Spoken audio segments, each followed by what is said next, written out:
क्या आपने हमारा ऐप डाउनलोड किया कि नहीं? फ्री लर्निंग सेशन होने वाले हैं, आपके फ्री क्वेरी को हम सॉल्व करने वाले हैं। 25% का डिस्काउंट कोर्स पे दिया जा रहा है। ऐसी अनगिनत सुविधाएं हैं। ऐप का लिंक बायो में है, डिस्क्रिप्शन में है, कमेंट में है, जल्दी से डाउनलोड करें। हेलो एवरीवन, कैसे हैं आप सब और क्या हाल समाचार हैं आपके? देखिए 21 तारीख को खुल रहा है एक नया आईपीओ वारी एनर्जी के टक्कर में, दीपक बिल्डर्स एंड इंजीनियर। क्या अच्छा है क्या बुरा है समझने की कोशिश करेंगे और उम्मीद करता हूं वारी एनर्जी की जो आईपीओ की डिटेल है वो आपने हमारे चैनल पे देख ली होगी कि पैसा डबल हो रहा है कि नहीं हो रहा है, क्या है कहानी। तो चैनल को सब्सक्राइब कर लीजिएगा और एसएमई आईपीओ के बारे में भी जानना चाहते हो तो हमारे वेबसाइट पर विजिट कीजिएगा। ग्रे मार्केट प्रीमियम रोज जो चेंज हो रहा है उन सब की जानकारी मिलेगी। हिंदी इंग्लिश सारा ब्लॉग पढ़ सकते हैं, लिंक डिस्क्रिप्शन में है। और जल्दी से शुरू करते हैं। तो 2013 को शुरू हुई थी ये कंपनी और इनका बिजनेस हो गया कंस्ट्रक्शन कंपनी है जिनका specialization administrative, institutional, industrial building में। ध्यान से सुनिएगा, industrial building, hospital, stadium, residential complex. अब इसमें पता है जब इन्होंने अपने आप को बोला कि हम सब कुछ कर रहे हैं तो सबसे इंपॉर्टेंट ये देखने आता है कि हर कंपनी की एक बीमारी होती है, हम ये भी करते ये भी करते, लेकिन एक्चुअली सच में ज्यादा रेवेन्यू कहां से आ रहा है। तो जब कंपनी कहती है हम सब कुछ करते हैं तो देखना चाहिए मेजर रेवेन्यू कहां से आ रहा है, क्योंकि यही होता है सबसे बड़ा लूप होल जो लोग मिस कर देते हैं। इन्होंने टंकी प्रोजेक्ट कंप्लीट किए हैं, जो architecture, civil work, MEP, fire fighting जैसी कई कहानियां हैं, ये बताने की कोशिश में लगे।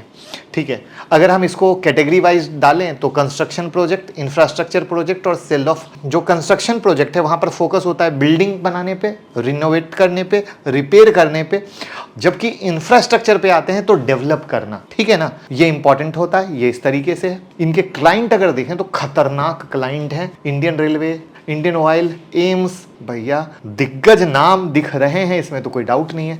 192,203 प्राइस बैंड है, 260 करोड़ का इशू साइज है, बहुत छोटा सा इशू साइज है। जो अच्छी बात क्या है, मैक्सिमम फ्रेश इशू है और माइनर ऑफर फॉर सेल है। ठीक है, तो ये प्राइस बैंड आप लोगों को पसंद आता है। 260 करोड़ के इशू साइज में क्या होता है कहानी, उसको हम लास्ट में बताएंगे। एसेट इंप्रूव हुआ है, अगर हम यहाँ पर पहले ईयर ऑन ईयर देखते हैं, ये क्वार्टर को छोड़ देते हैं, तो एसेट इंप्रूव हुआ है, रेवेन्यू इंप्रूव हुआ है, प्रॉफिट आफ्टर टैक्स इंप्रूव है, नेट वर्थ इंप्रूव है। तो ये चारों चीज इंप्रूव होना अच्छी बात है। कर्ज बढ़ा है बट इस तरह के काम में थोड़ा न थोड़ा कर्ज रहता है। अगर हम क्वार्टर पे आते हैं तो यहाँ पर भी रिजल्ट ठीक ठाक दिख रहे हैं।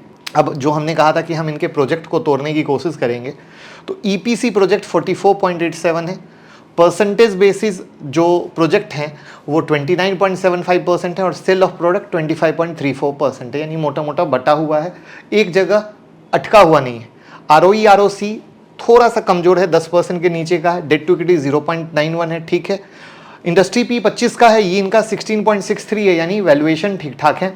अब जब हम कंपेयर करने पर आते हैं तो आप ये देख लो कि इनका जो दीपक बिल्डर है इनका ईपीएस 16.84 है, लेकिन बाकी कंपनियों में अहलुवालिया देख लो, पीएसपी देख लो, इनके ईपीएस अच्छे हैं। ठीक है, क्या इस सेक्टर में रैली हुई है? तो आप पाओगे कि हाँ ठीक ठाक रैली हुई है। अब ऑब्जेक्टिव क्या है?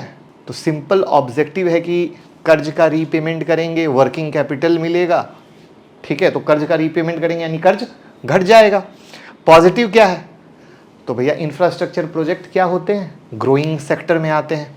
सिर्फ 16% क्या है, ओएफएस है, यानी अच्छी बात है, जो भी पैसा रेज होगा कंपनी में चला जाएगा। ठीक है, फाइनेंशियल क्या है, इंप्रूव हुए हैं, जो अच्छी बात है। ठीक है, उसके बाद तीनों सेगमेंट से जो मैंने कहा था ना कि रेवेन्यू इनका ठीक ठाक सही जगह से आ रहा है, किसी एक जगह डिपेंडेंट नहीं है, अच्छी बात है। आरओई आरओसी थोड़ा कमजोर है बट बाकी के लेवल अच्छे हैं। ठीक है, और पीयर में लो पी होल्ड करते हैं, जो अगेन अच्छी बात है। अब यहां पर हम करें कि पीयर ने भी अच्छा रिटर्न दिया है, ये भी आपको पता है। ठीक है, फ्रेश इशू से कंपनी कर्ज को पे करेगी और फंड वर्किंग कैपिटल मिलेगा, जो अच्छी बात है।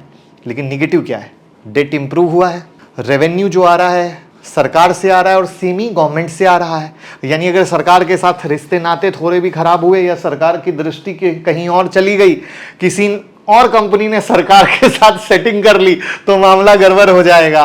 ठीक है, उसके बाद इनका जो प्रोजेक्ट है वो पंजाब में सबसे ज्यादा है, तो अगेन ये एक बैड इंपैक्ट है। आई बात समझ में? पंजाब से ही सिर्फ रेवेन्यू क्यों आना 33% का, तो ये एक बहुत ही क्वेश्चन मार्क कहानी है।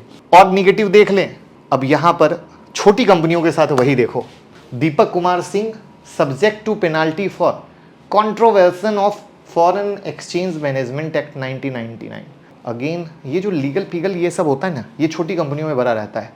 निगेटिव कैश फ्लो है, जो अगेन अच्छी बात नहीं है। अगर आज के डेट में देखें तो GMP 51 का है, 203 का प्राइस बैंड है, तो मोटा मोटा 25% के करीब की हम क्या मानते हैं, लिस्टिंग गेन मिल सकता है। बट GMP बदलता रहता है, क्या बदलेगा वो यहाँ पर हम अपडेट करेंगे। आप फॉलो करते रहिए और वीडियो को शेयर कर दीजिए, प्यार दीजिए, मोहब्बत दीजिए। Thank you so much.